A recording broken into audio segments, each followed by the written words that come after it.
સ્ત્રીની ઈચ્છા. સ્ત્રીને શું જોઈએ છે? આ નાની વાર્તા. રાજા હર્ષવર્ધન યુદ્ધ હારી ગયા. બચી ગયેલા પડોશીઓને હાથકડીમાં રાજા સમક્ષ રજૂ કરવામાં આવ્યા.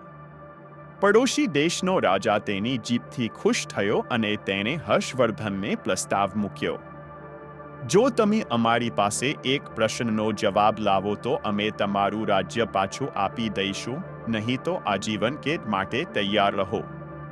પ્રશ્ન એ છે કે સ્ત્રીને ખરેખર શું જોઈએ છે? આ માટે તમારી પાસે 1 મહિનાનો સમય છે. હર્ષવર્ધને આ પ્રસ્તાવ સ્વીકારી લીધો.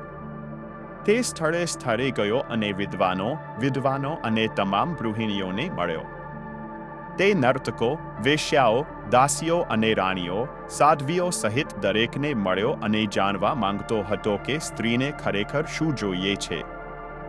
કોઈએ સોના વિશે, કોઈએ ચાંદી વિશે, કોઈએ હીરા અને ઝવેરાત વિશે, કોઈએ પ્રેમ વિશે, કોઈએ પુત્રો, માતા-પિતા અને કુટુંબ વિશે, કોઈએ રાજાશાહી અને નિવૃત્તિ વિશે વાત કરી, પરંતુ હર્ષવર્ધન સંતુષ્ટ ન થયો.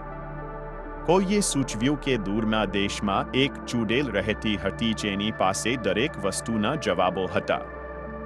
હર્ષવર્ધન તેના મિત્ર સિદ્ધરાજ સાથે જાદુગરીની પાસે ગયો. ડાકણે કહ્યું, હું તને સાચો જવાબ કહીશ, પણ બદલામાં તારા મિત્રને મારી સાથે લગ્ન કરવા પડશે. ચૂડેલ એક વૃદ્ધ સ્ત્રી હતી અને ખૂબ જ કદરૂપી હતી. હર્ષવર્ધને આ ઓફરનો ઇનકાર કર્યો હતો, પરંતુ સિદ્ધરાજ તેના મિત્રના જીવન ખાતર જાદુગરીની સાથે લગ્ન કરવા સંમત થયો હતો.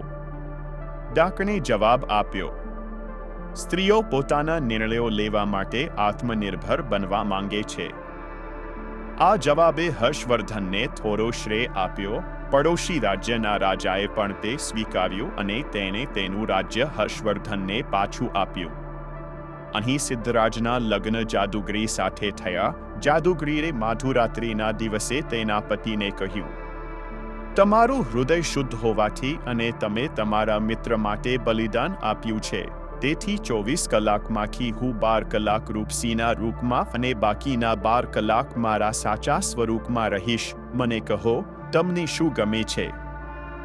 સિદ્ધરાજે કહ્યું, પ્રિય, આ નિર્ણય તારે જ લેવાનો છે. મેં તને મારી પત્ની તરીકે સ્વીકારી છે અને તારી દરેક બાબતો મને ગમે છે.